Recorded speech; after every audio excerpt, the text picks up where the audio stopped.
आईला मिठी मारून आनंदाश्रू ढाळणाऱ्या या 19 वर्षीय मुलीचं नाव आहे दिव्या देशमुख.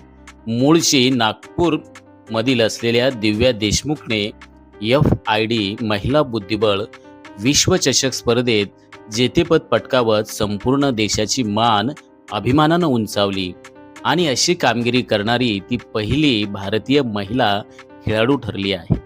या स्पर्धेच्या अंतिम सामन्यात 19 वर्षीय दिव्यासमोर 38 वर्षीय कोनेरू हम्पी या भारतीय महिला खेळाडूचं आव्हान होतं आणि या स्पर्धेच्या इतिहासात प्रथमच 2 भारतीय खेळाडू अंतिम सामन्यात आमने सामने आल्या. त्यामुळे दोघींपैकी कोणी जिंकलं तरी बुद्धिबळाचं अजिंक्यपद यंदा भारतातच येणार हे नक्की होतं.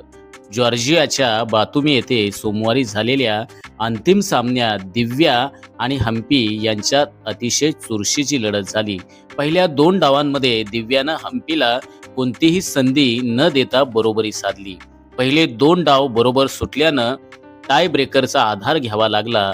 पहिल्या रॅपिड टाय ब्रेकरमध्ये दोघींनी बरोबरी साधली, पण दुसऱ्या टाय ब्रेकरमध्ये दिव्यानं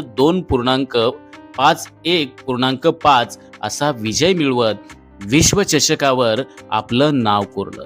विजयानंतर दिव्या तिथेच खुर्चीवर बसून रडू लागली.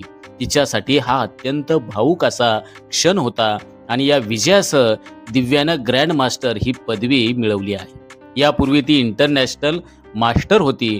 पुढील वर्षी होणाऱ्या कॅन्डिडेट्स बुद्धिबळ स्पर्धेसाठी देखील